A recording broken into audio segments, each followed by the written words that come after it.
Excel PU college ಗುರುವಾಯಿನಕೆರೆ, ಕರ್ನಾಟಕದ number 1 PU college. Admissions open now. ಯುದ್ಧದ ಅಂತ್ಯದ ಪ್ರಯತ್ನವನ್ನ ಸ್ವಾಗತಿಸಿದೆ ಇರಾನ್ ವಿದೇಶಾಂಗ ಸಚಿವ ಅಬ್ಬಾಸ್ ಹೇಳಿಕೆಯನ್ನ ಕೊಟ್ಟಿದ್ದಾರೆ. ನಾವು ಯುದ್ಧವನ್ನ ಅಂತ್ಯ ಮಾಡೋ ಪ್ರಯತ್ನವನ್ನ ಸ್ವಾಗತಿಸ್ತೀವಿ. ಇದು ಇರಾನ್ನ ವಿದೇಶಾಂಗ ಸಚಿವರು ಕೊಟ್ಟರು ಅಂತ ಹೇಳಿಕೆ. 17 ದಿನದಿಂದ ನಡೀತಾ ಇದೆ ಯುದ್ಧ. 17 ದಿನದಿಂದ ನಡೀತಾ ಇರುವಂಥ ಯುದ್ಧದಿಂದ ಸೇನೆ ದುರ್ಬಲಗೊಂಡಿದೆ. ಎಷ್ಟು ದಿನ ನಡೆಯಕ್ಕೆ ಸಾಧ್ಯ? 17 ದಿನ ಆಯಿತು. ಖಾರ್ಗ್ ಮೇಲೆ ದಾಳಿಯಿಂದಾಗಿ ಇರಾನ್ಗೆ ಆರ್ಥಿಕವಾದಂಥ ಹೊಡೆತ ಕೂಡ ಬಿದ್ದಿದೆ. ಖಾರ್ಗ್ ದ್ವೀಪ ಇರಾನ್ನಲ್ಲಿ ಆಂತರಿಕ ಗಾಲ್ಫ್ ಪ್ರಾಂತ್ಯದಲ್ಲಿ ಅಸ್ಥಿರತೆ ಉಂಟಾಗಿದೆ. ಯುದ್ಧ ಅಂತ್ಯಕ್ಕೆ ಎಲ್ಲ ಪ್ರಯತ್ನಕ್ಕೂ ಸ್ವಾಗತ ಅಂತ ಇರಾನ್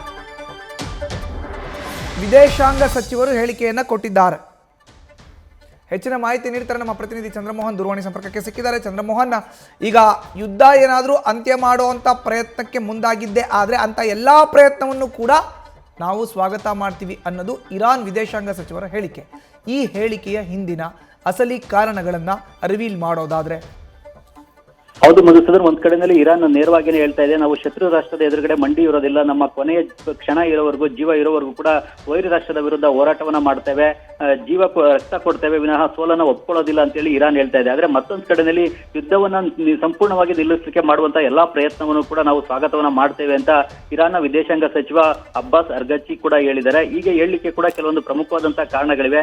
ಮೊದಲನೇದಾಗಿ ನಿರಂತರವಾದಂತಹ ಈಗ 17 ದಿನಗಳ ಯುದ್ಧದಿಂದ, ಅದು ವಿಶೇಷವಾಗಿ ಬಲಿಷ್ಠ ಅಮೆರಿಕ ಮತ್ತು ಚಾಣಕ್ಯ ಇಸ್ರೇಲ್ ಸೇನೆ ವಿರುದ್ಧ ಈಗ ಇರಾನ್ ಹೋರಾಟವನ್ನ ನಡೆಸ್ತಾ ಇದೆ. ಜೊತೆಗೆ ತನ್ನ ನಾಯಕ ಸುಪ್ರೀಂ ಲೀಡರ್ ಆಗಿದ್ದಂತಹ ಆಯತುಲ್ಲಾ ಅಲಿ ಖಮೇನಿಯನ್ನು ಕೂಡ ಕಳ್ಕೊಂಡಿದೆ. ಇದರಿಂದಾಗಿನೇ ಈಗ ಇರಾನ್ನ ಸೇನೆ ಈಗ ಸಂಪೂರ್ಣವಾಗಿ ದುರ್ಬಲವಾಗಿದೆ. ಇರಾನ್ನ ಸೇನೆ ಈಗ ಸಂಪೂರ್ಣವಾಗಿ ಕುಸಿಯುವ ಹಂತದಲ್ಲಿದೆ. ಈ ಕಾರಣಕ್ಕಾಗಿನೇ ಈಗ ಯುದ್ಧವನ್ನ ಸಂಪೂರ್ಣವಾಗಿ ನಿಲ್ಲಿಸುವಂತಹ ಎಲ್ಲಾ ಪ್ರಯತ್ನವನ್ನು ಕೂಡ ನಾವು ಸ್ವಾಗತ ಮಾಡ್ತೇವೆ ಅಂತೇಳಿ ಇರಾನ್ ಹೇಳ್ತಾ ಇದೆ. ಜೊತೆಗೆ ಎರಡನೇ ಕಾರಣ ಅಂತ ಅಂದ್ರೆ, ಇರಾನ್ನ ಪ್ರಮುಖವಾದಂತಹ ಒಂದು ಆರ್ಥಿಕತೆಯ ಶಕ್ತಿ ಕೇಂದ್ರ ಅಂತ ಅಂದ್ರೆ ಅದರ ಕಚ್ಚಾ ತೈಲದ ರಫ್ತು. ಈ ಕಚ್ಚಾ ತೈಲವನ್ನ 90% ರಫ್ತು ಮಾಡ್ತಾ ಇದ್ದದನ್ನ ಕರ್ಗ್ ದ್ವೀಪದ ಮೂಲಕ. ಆದ್ರೆ ಈಗ ಅಮೆರಿಕ ಕರ್ಗ್ ದ್ವೀಪದ ಮೇಲೆನೆ ಬಾಂಬ್ ದಾಳಿಯನ್ನ ನಡೆಸಿ ಅದನ್ನ ನಾಶಪಡಿಸುವಂತ ಕೆಲಸವನ್ನು ಕೂಡ ಮಾಡಿದೆ. ಜೊತೆಗೆ ಇಸ್ರೇಲ್ ದೇಶ ಕೂಡ ಇರಾನ್ನ ತೈಲ ಡಿಪೋಗಳಿಗೂ ಕೂಡ ಬೆಂಕಿಯನ್ನ ಹಚ್ಚಿದೆ. ಇದರಿಂದಾಗಿ ಇರಾನ್ನ ಆರ್ಥಿಕತೆಗೆ ಸಂಪೂರ್ಣವಾಗಿ ಹೊಡೆತ ಬಿದ್ದಿದೆ. ಈ ಕಾರಣಕ್ಕಾಗೂ ಕೂಡ ಈಗ ಇರಾನ್ ಸಂಪೂರ್ಣವಾಗಿ ಯುದ್ಧವನ್ನ ನಿಲ್ಲಿಸುವಂತ ಪ್ರಯತ್ನವನ್ನ ಸ್ವಾಗತ ಮಾಡ್ತೇನೆ ಅಂತ ಹೇಳ್ತಾ ಇದೆ. ಜೊತೆಗೆ ಈ ಯುದ್ಧದಿಂದಾಗಿನೇ ಇರಾನ್ ನಲ್ಲಿ ಒಂದು ಅಸ್ಥಿರತೆ ಉಂಟಾಗಿದೆ. ಜೊತೆಗೆ ಇರಾನ್ನ ಸುತ್ತಮುತ್ತ ಇರತಕ್ಕಂತಹ ಗಲ್ಫ್ ರಾಷ್ಟ್ರಗಳಲ್ಲೂ ಕೂಡ ಒಂದು ಪ್ರಾದೇಶಿಕವಾದಂತಹ ಅಸ್ಥಿರತೆ ಉಂಟಾಗಿದೆ. ಈ ಎಲ್ಲಾ ಕಾರಣಗಳಿಗಾಗಿನೇ ಈಗ ಇರಾನ್ ಸಂಪೂರ್ಣವಾಗಿ ಯುದ್ಧವನ್ನ ನಿಲ್ಲಿಸುವಂತಹ ಎಲ್ಲಾ ಪ್ರಯತ್ನವನ್ನು ಕೂಡ ನಾವು ಸ್ವಾಗತ ಮಾಡ್ತೇವೆ ಅಂತ ಹೇಳ್ತಾ ಇದೆ.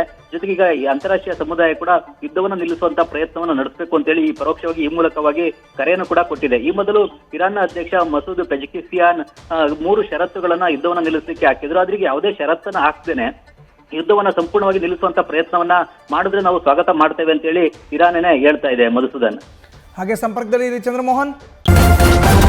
ನ್ಯೂಸ್ ಫಸ್ಟ್, ನಿರ್ಭೀತಿಯಿಂದ ನಿಮ್ಮ ಪರವಾಗಿ.